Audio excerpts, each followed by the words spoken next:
What follows here is the account of my doomed journey, words scrawled in haste in terror upon a scrap of paper that may yet outlast me.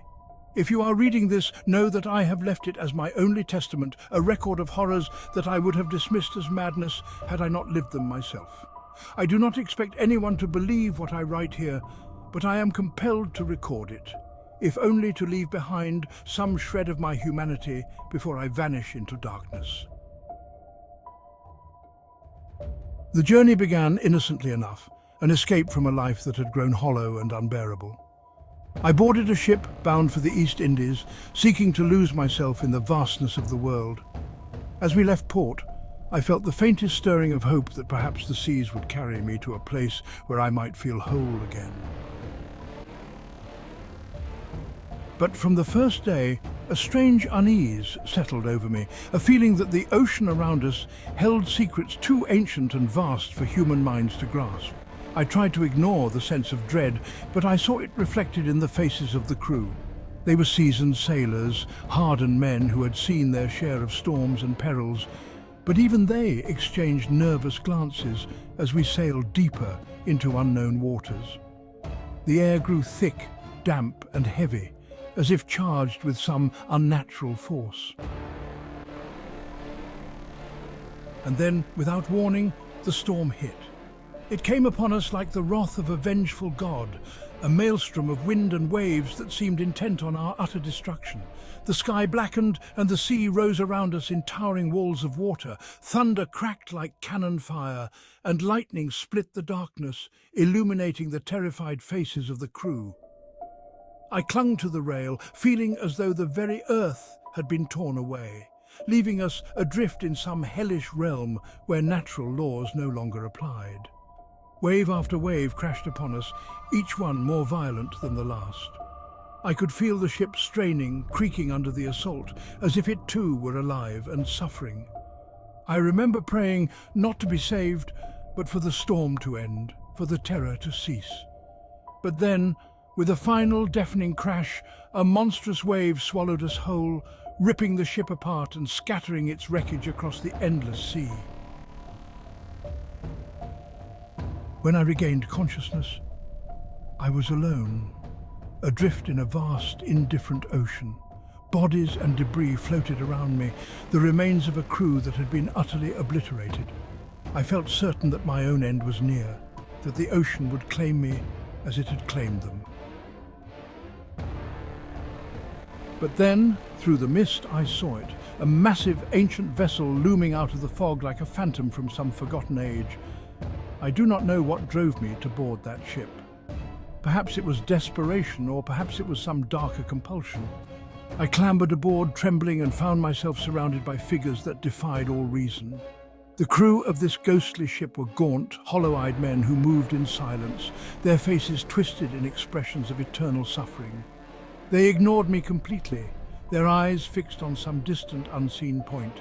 It was as if they were already dead, mere shadows bound to this cursed vessel. I felt a terror unlike anything I had ever known. The ship reeked of decay, its timbers dark and splintered, its sails tattered and blackened. I tried to speak, to call for help, but my voice was swallowed by the oppressive silence that filled the air. I was alone on a ship of phantoms, a silent observer in a realm of death and madness. In my despair, I began to write, scribbling my experiences onto any scrap of paper I could find. I thought that perhaps by recording what I saw, I could somehow make sense of it, or at least hold on to my own sanity. But the more I wrote, the more I felt myself slipping into the same silent horror that consumed the crew. The ship moved forward with a purpose I could not understand, guided by forces beyond my comprehension. Days blurred into nights, and I lost all sense of time. The sea around us was a dead, lifeless expanse, reflecting a sky that had turned a ghastly shade of red. The air grew thicker, almost unbreathable, as if the atmosphere itself were poisoned. The crew moved about in their ghostly fashion, bound to their tasks by some dark compulsion.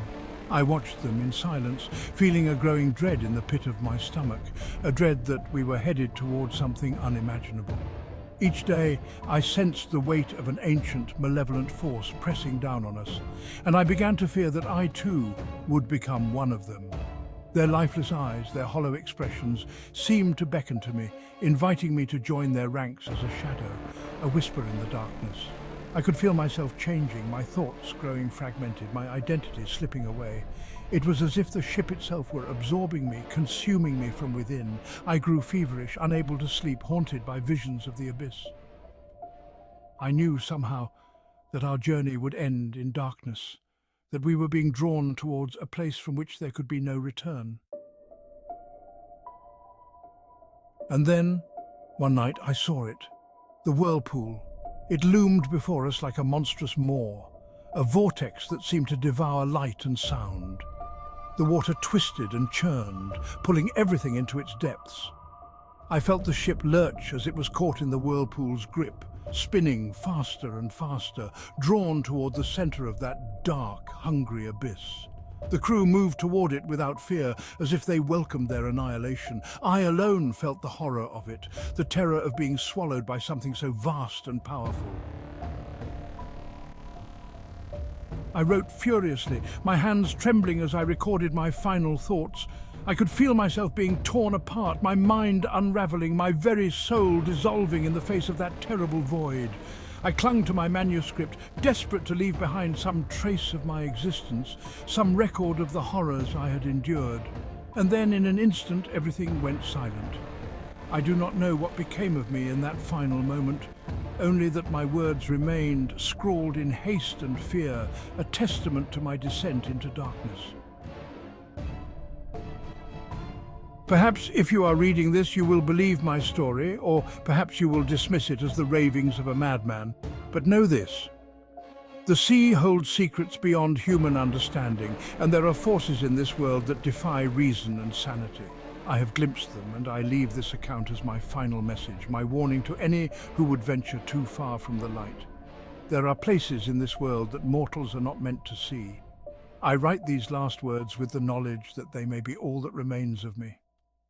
Somewhere beyond the reach of light and life, I drift in silence, bound forever to an endless, cursed sea. If you liked our video, please like, subscribe and leave a comment.